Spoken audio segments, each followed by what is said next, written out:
হাদিসটা শেয়ার করি। একবার হযরত আবু বকর রাদিয়াল্লাহু তাআলা আনহু নামাজের মধ্যে দাঁড়িয়ে কান্না করছিলেন।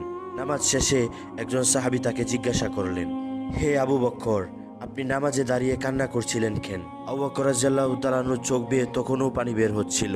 এই কথা শুনে তার অন্তরে আরো বেশি কান্নার ঢেউ উঠতে লাগলো। তিনি চোখের পানি ছেড়ে দিয়ে বললেন, হে ভাই, আমি কোরআনের এক আয়াত পড়ে কান্না করছি। তখন সেই সাহাবী জানতে চাইলেন, কোন সেই আয়াত যা আপনাকে কান্না করালো? তখন আবু বকর রাদিয়াল্লাহু তাআলা আনহু বললেন, সেই আয়াতটি হলো, হে বান্দা, আমি তোমার জানমাল কিনে নিলাম, বিনিময়ে আমি তোমাকে জান্নাত দিয়ে দিব। সূরা আত-তাওবা আয়াত নং 111। সাহাবী ভেবেছিলেন জাহান্নামের শাস্তির কোনো আয়াত হবে, এজন্য আবু বকর রাদিয়াল্লাহু তাআলা আনহু কান্না করছিলেন। কিন্তু এই আয়াত শুনে সাহাবী একটু অবাক হলেন। অবাক হয়ে আবু বকর রাদিয়াল্লাহু তাআলা আনহুকে জিজ্ঞাসা করিলেন, হে আবু বকর, এত খুশির খবর, আল্লাহ আমাদেরকে জানমালের বিনিময়ে জান্নাত দান করবেন, এখানে কান্না করার কি আছে?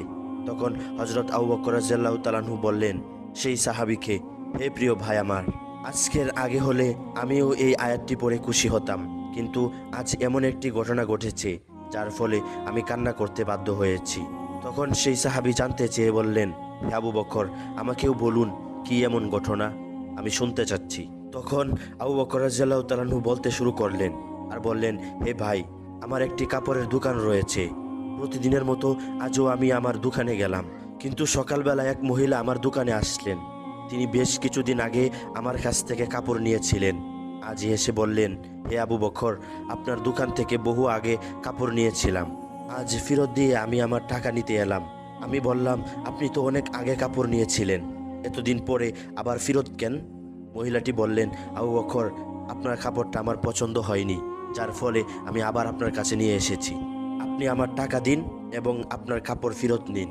এই আয়াত পরে আমি এই জন্যই কান্না করছি যে যদি হাসরের ময়দানে আল্লাহ তাআলা আমাকে বলে ফেলেন, হে আবু বকর, তোমার জানমাল ফেরত নাও এবং এর বিনিময়ে যে জান্নাত দিয়েছিলাম তা ফেরত দাও, কেননা তোমার নামাজ, তোমার কুরবানি, তোমার রোজা, তোমার জিহাদ, তোমার জিকির আমার পছন্দ হয়নি, তাহলে তখন আমি আল্লাহ তাআলার কাছে কি জবাব দেব? এই